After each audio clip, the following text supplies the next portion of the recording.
radio, but the freedom that we have right now, all of us, to create and build something special and unique and interesting and remarkable is freedom that has not really existed before. So we should be appreciative of this time. Yeah. Well, I'm real curious about you guys' partnership, how that began, when that began. Yeah, what were the conversations in the beginning? I was going to say something about that actually, because actually when we started, it was really the arrival of, I guess, the social media and the social network boom with Facebook and MySpace. Yeah. And there was something that was happening that was really interesting. Nate has a background in technology. Specifically, he was doing Flash web design. That's how I actually met Nate, actually.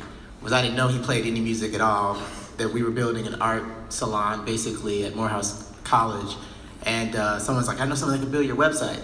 And I was like, all right, cool. And then Nate came. He was talking about having Greg Tate down. I was like, all right, cool. Right, so then he had a guitar with him that day, but I didn't even necessarily, I was like, that's cool, but we trying to do this website right now. So he came on to do that, and things moved forward from there. But when we did meet Janelle, and I do remember the first time I met Janelle had her website already, had her web presence already set up. We were like, all right, cool. But when we moved forward, Nate really took it upon himself to really make sure that whatever ideas and experiences we were giving people in real life in Atlanta, we were giving those experiences to the world through the internet, and making sure that things were clean and they were well designed, and that the presentation was there, the story was there, that it was always an emotion picture. We use that rubric a lot at Wondaland to make sure that we're going as far as we can go in terms of design, and as you say, you're telling universal stories in unforgettable ways. But you know, we're moving into the MySpace era, and I remember that one of the huge things was as we moved into these tech spaces, making sure that as Janelle moved there, it was always going to be something to remember, something beautiful to look at, and something that was, like I said, an emotion picture to begin with. You know? I think to answer your question, Greg, we had a very do-it-yourself mentality. That was one of the things when I met them, they were doing it themselves. I wanted to do it myself, and it was like, let's all do it ourselves and come together and do something for somebody else. And that somebody else was those thrivers, those young people like ourselves who were hungry for more. You know, we knew we couldn't depend on the radio to be our revolution or tell our stories or make us feel like we belonged. So that was the thing. We kind of created our own Afrotopia, if you will, where we saw a world where artists could just be art. I mean, be art if they wanted to. Poets could be poets. You know, coders could code revolutions online. And, you know, we had actors, we had painters, we had all these people who had these ideas. And we wanted to make sure that we were helping fertilize those ideas, because ideas, again, help change the world as we know it. So it was that mentality. We didn't have it all figured out. We didn't have a lot of money, but what we did have was heart. We had faith. We had lots of prayers, people praying for us. And we kind of developed this orphanage with Wondaland where people would come and, you know, it'd be 10 people living in one space. Sleeping on the couch. Sleeping on the couch, on the floor. That's what it was. And it was like your friends who you were helping, you know, shape you as an artist and doing your merchandise and helping you sell your CDs out the trunk of your car. It started with that type of mentality and that movement. It was a movement before it was here. So we really did want to make sure that we kept that going over and over and over and over again. Yeah, well, Janelle, you talked earlier about the importance of mentoring in terms of guiding you to this point, and particularly coming from the background that you came from. And I'd also like Nate to address that in terms of your own history, and Chuck as well. Yeah. Well, I've had the good fortune of having a father who is a futurist and who also has a doctorate in music. So he's been a steady rock for me. since I was younger. But the other thing is my father also always had mentors himself. And his friends would be mentors of mine. And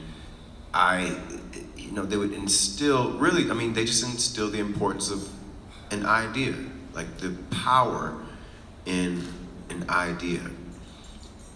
And I write a lot of music, and people ask me how many instruments I play, and normally I just say I play whatever instrument you put in front of me, I'll learn how to play it. And I don't play any instrument at a masterful level, but that's because my father told me very early on that the most important thing about a song is never write what you can play. He said, have an idea, because your idea is going to be the most important thing. And someone else can play it better than you. You can probably find them to play it better than you. If it needs to be you play it, that's fine. But that's not the important thing about a song. And it's not the important thing about execution. It's the idea. You must be able to have an idea. You have to think past what you can do at any given moment and be able to see much bigger than that. And that will take you into the future. So. About mentors, speaking on what Nate just said, I think that one of the interesting things that we live in an era when you can connect with so many different people all over the world, and you can build your own tribes, and you can reach out and find mentors everywhere. And I think what we did at Morehouse when we got there was a little bit of that. There were people that we'd read about, we would see on documentaries or in movies or whatever. We're like, what if we did this? What if we invited so-and-so? Mm-hmm. And we did a lot of that when we were there, and we had the college pay for it, which was awesome. Which was great. So that's how we met Greg. Yeah, we met Greg early on. We met Arthur Jaffa. We met so many people. We met Saul. We met so many people, and they became mentors to us. Mm-hmm. Greg's steady refrain behind closed doors is like, when am I coming to hear the album? Exactly. Like, we don't put an album out without letting Greg hear it first. So Greg flies down to Wondaland. He listens to the album. That's enough. but I think that for us, wrap it up. But I think that for us, it's been about listening to the right voices at the right time and choosing the right things, the right emotions. I met Junot Diaz right before I came to Morehouse, and it was actually listening to some of the things he didn't say outright. And that's one good thing about mentors, because a lot of times mentors I choose are also tricksters. So I have to listen to what they're not saying, and that's how I figure out what to do. So if you don't know that art, practice it. Because if you're dealing with tricksters, you gotta know that one, otherwise you're headed in the wrong direction.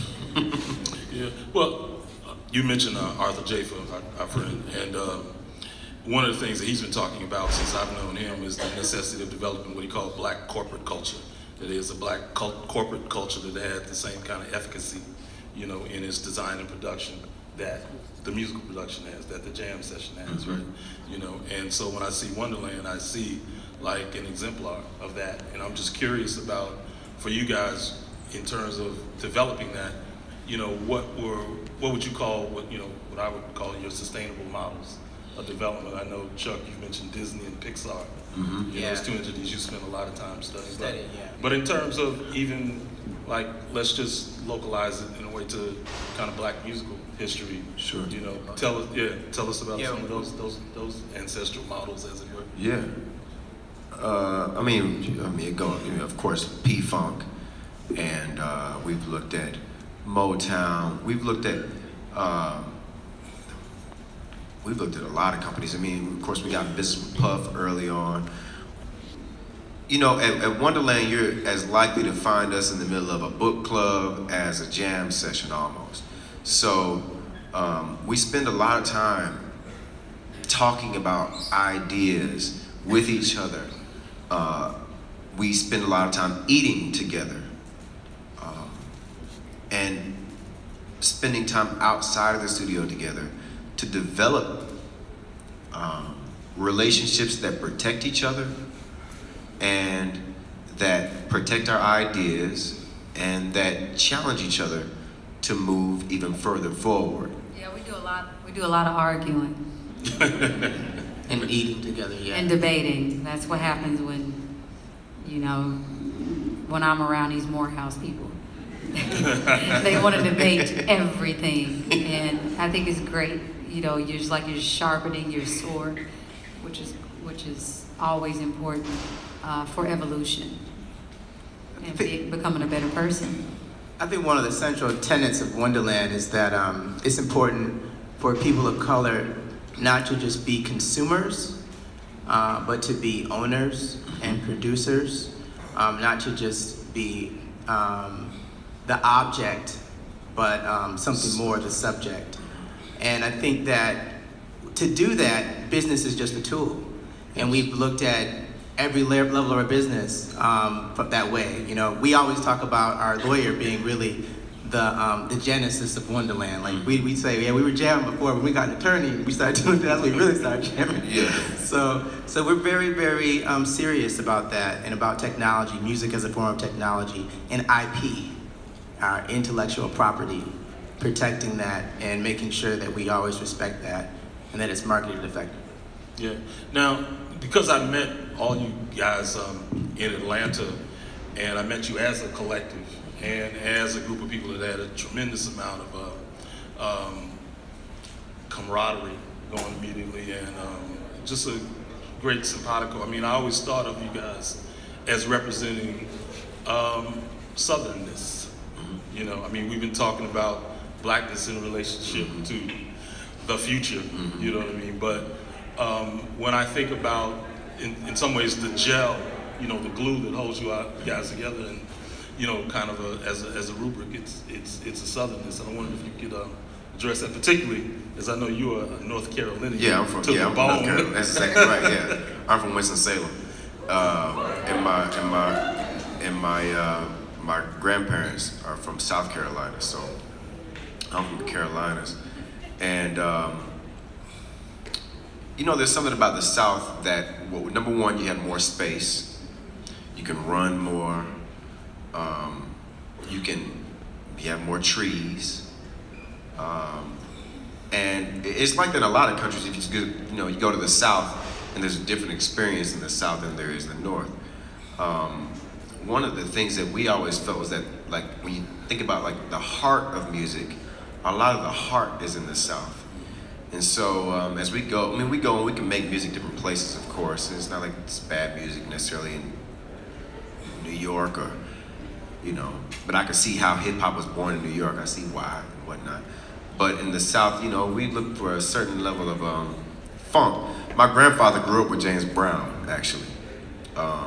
They were friends. So that's, there's a certain spice, a certain seasoning that we like to put on all of our music to make sure that it, has that thing.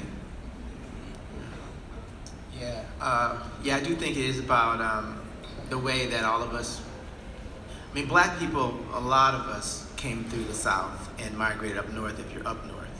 I think coming back down south it's like a journey, you know? I know Janelle tells that story too about why she decided to come south. And it's like she and I are really both Midwesterners, but it's calling to you, and you kind of obey the call at some time in your life, and you're like, let me go find out why I need to go here, and the stories I'll tell once I get there, you know? Yeah. Well, Janelle, this is something I've been wanting to ask you for a long time. And it just has to do with collaboration, but also has to do with your versatility, you know, as a performer, as an artist, the many voices, you know, within you, because the music that you guys develop, in a lot of ways, because it comes with, in a way, a conceptual umbrella.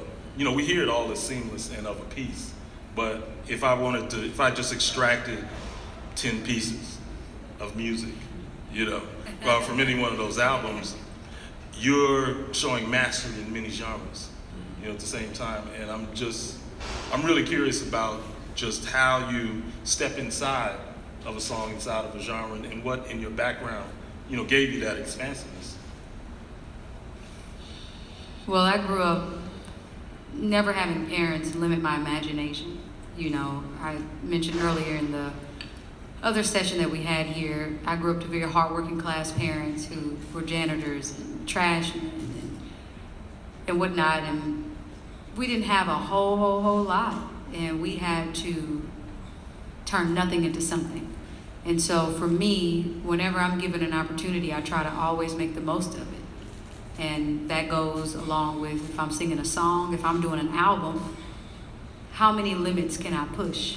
How many doors can I break down? Like, what is my glass, how can I break that glass ceiling on an album? And I do have a background in theater and just what I feel is a part of my DNA, which is being a creative and being an artist.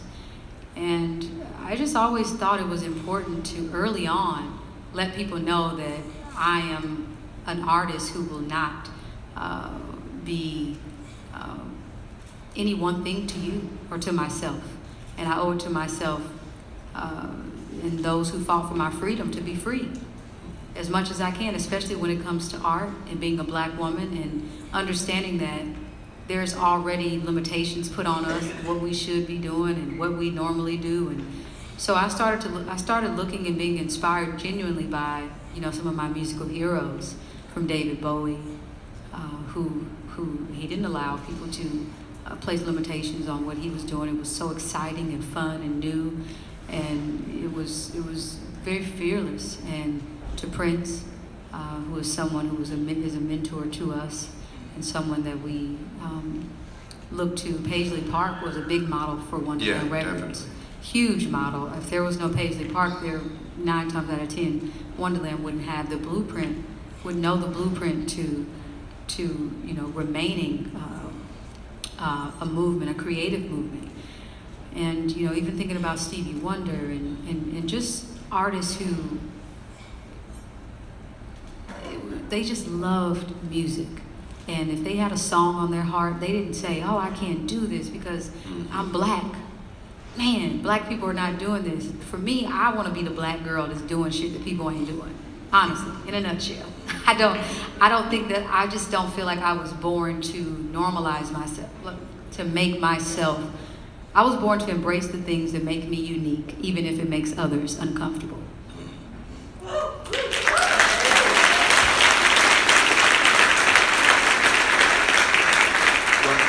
You know, when I was kind of laying out those crossroads, those convergences, one of the last words I mentioned was this whole question of mission, you know, which has to do with something that came up in the last panel, you know, which is about how do you bring, you know, how do you serve as messengers to those who have the least, you know what I mean? And I just wonder, in terms of the design, the implementation of Wondaland, you know, what is, you know, to what degree was that a part of, you know, the original conception? Yeah. And execution? That's actually in our credo. Our credo that was written years ago, it speaks specifically to providing for those that don't have, giving wings to the ideas of those who cannot bring wings to them themselves. Like really, that's a part of how we were built. That's in the founding words of Wondaland. Yeah, I think it's always been the mission that we've been on, and we've always seen ourselves in relation to a continuum of freedom fighters and people who wanted to make sure that love had a place in the future, that peace had a place in the future, that we've been humanists that are just really trying to bind all of humanity everywhere together with these stories that we're telling, with the art that we're making. And so it was always just another way of doing that, you know?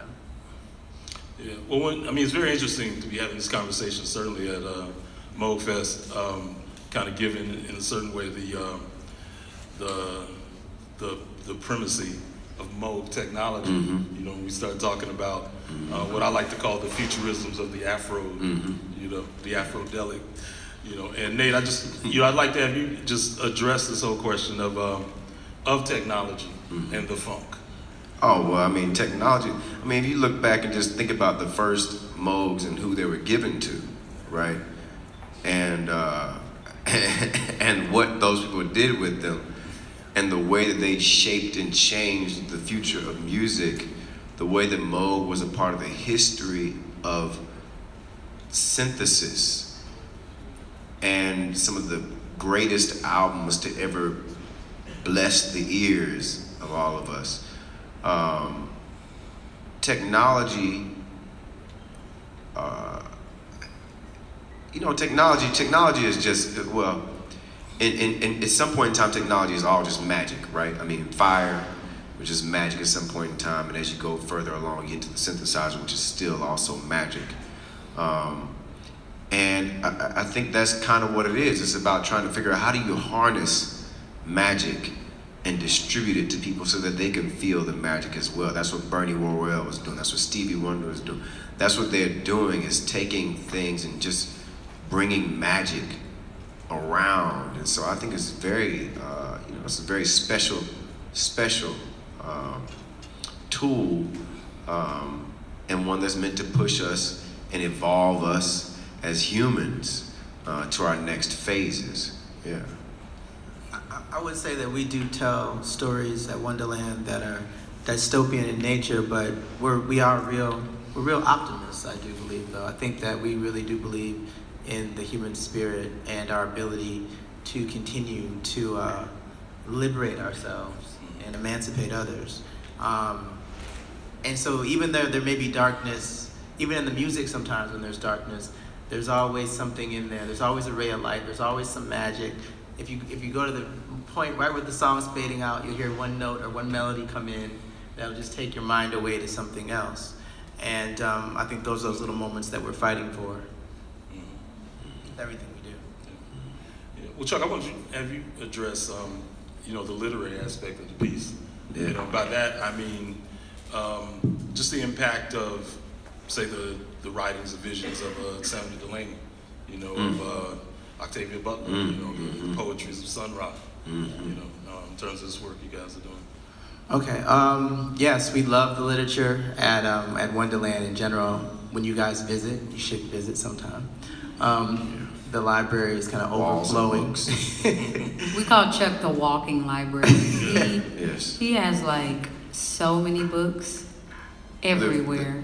How many libraries? There's like 4 Still, libraries in Wonderland. There are, and he will never let you borrow a book. And he knows It's true. when someone has touched a book. No, it's very true. This is very true. He won't. You think like, Let me be you very have clear. If 5,000 books here. Can I just borrow this one? let me be very clear about this point. If you move a book, now again, there's thousands of books. If you move a book and just switch it with the book right next to it, Chuck will come down within 4 to 5 hours, and he will put that book back, and he won't have to have seen you did anything. He'll just look around, he'll have his hands in the air, and then he'll go move the book back and be like, okay, things are fine now. That's how specific it is. I'm not kidding. And no, he does not let you borrow his books. He'll offer to buy you one. It's better for both of us. So your question was, about Samuel Delaney. Oh, Yeah, so Octavia Butler. yeah, so Octavia Butler. Those visions. I read Octavia Butler first before Samuel Delaney.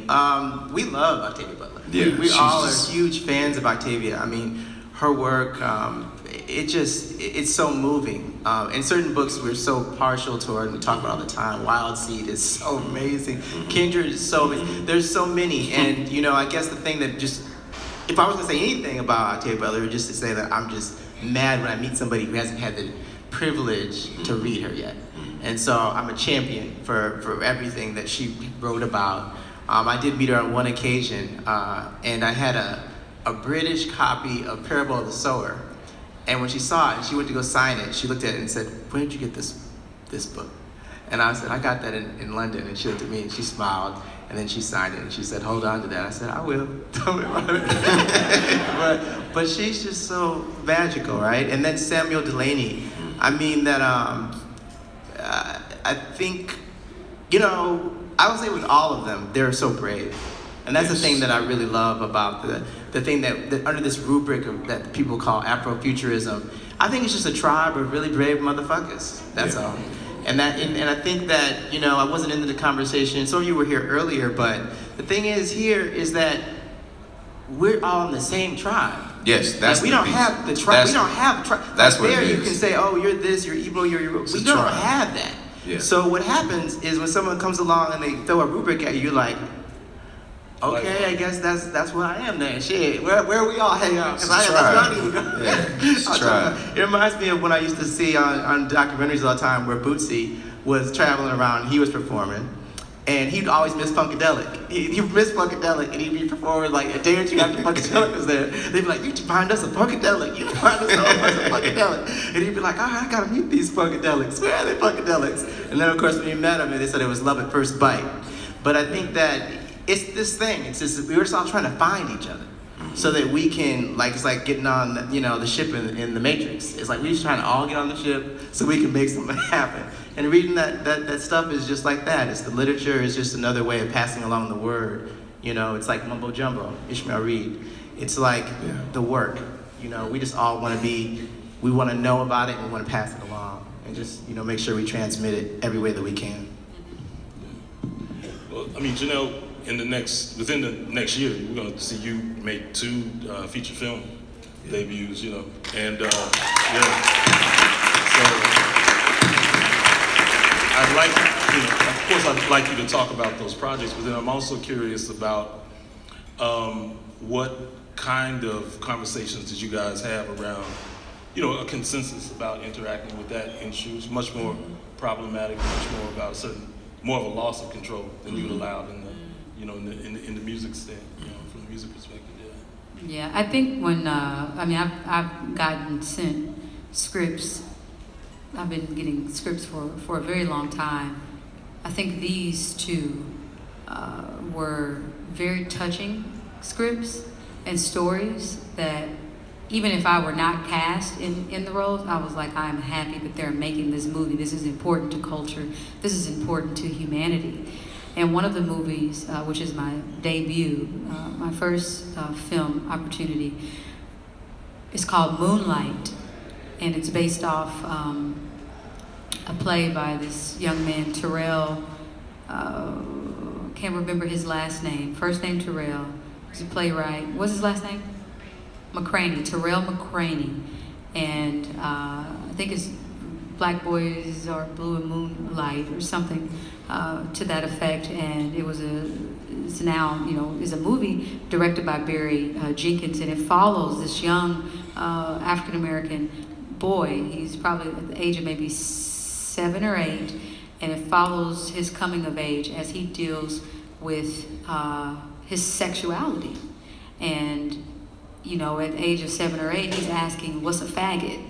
And this is a young Black boy whose mother is on drugs. He doesn't have a father figure. And my husband, who plays my husband in the movie, Mahershala Ali, and we take him in our home, and I'm like a young mother to him.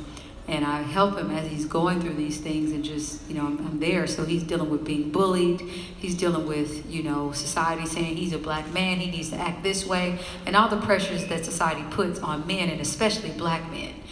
So I thought it was extremely important to tell this story, and for me to be a part of it and help bring awareness to it.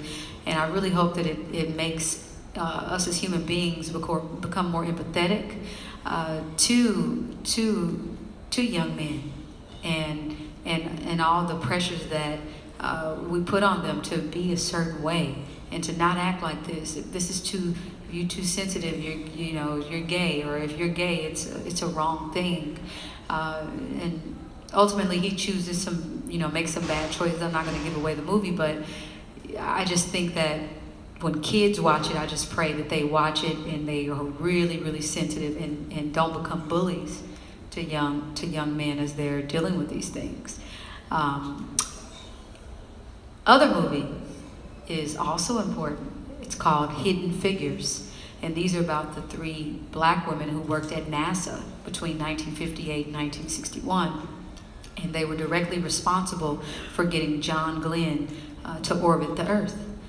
This was during the time when we were competing with Russia, and they had already gotten a man to space, and they didn't care if you were Black, Asian, Spanish. They just were like, we need help. They can't beat us at this. And so these women were directly responsible, but they were omitted more than enough times. So much so that I knew nothing about Katherine Johnson, who was directly responsible for doing the math that it took to get him, John Glenn, into space. This man was like, I'm not going into space until she checks the calculations. And then I played Mary Jackson, the youngest of the three women, and I become the first engineer of any color at NASA, the first female engineer of any color. And this is during a time where segregation was still into play, and I had to petition. And no women were being let in those classes, in those classrooms, let alone black women. So I also think that is important, that we tell this true American heroic story of these women, these sisters, who helped change the world, change how people thought about America.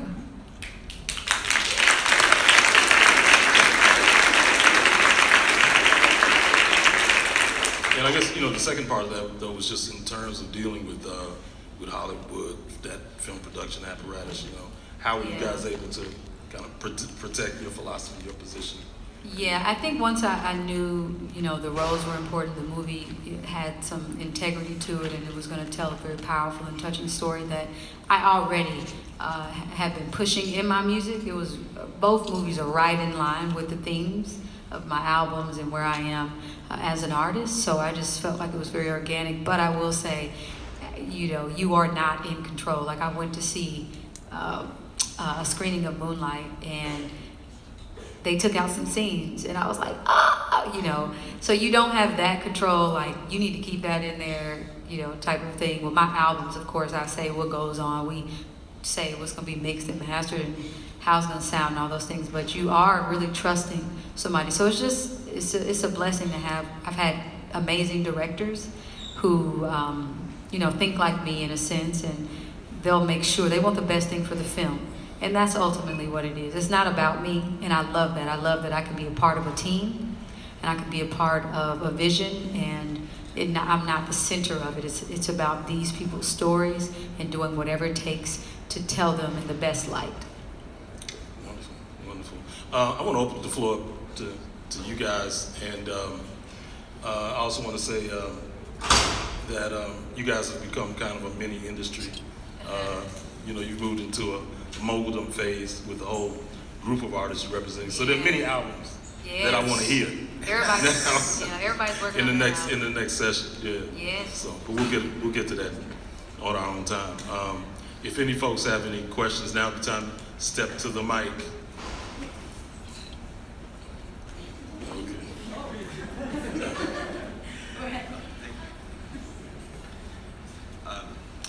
Yes, I'm a student at North Carolina Central University, and my main question was more in regards to film.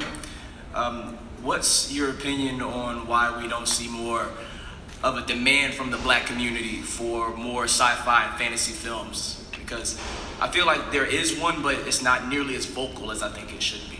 Yeah, I agree.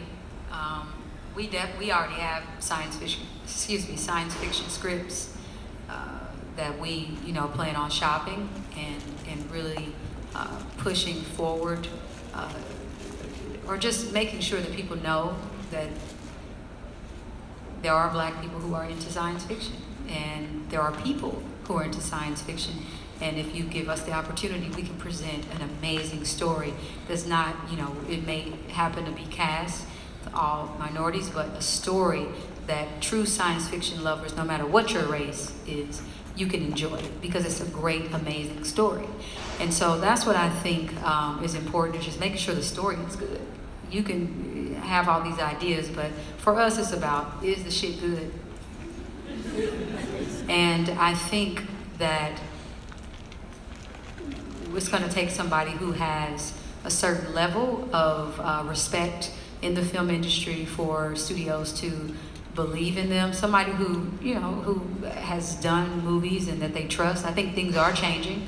The two movies that I'm in, I think are coming at a great time in the film industry where people are open and ready.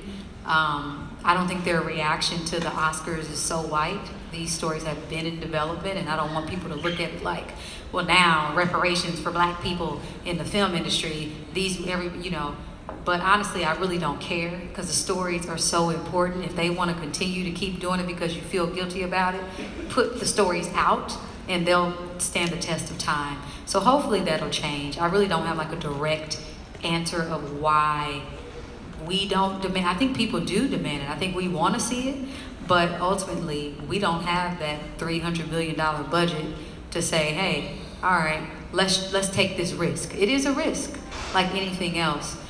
So I think it's just going to take somebody who is not afraid, who has great vision and understands a great story.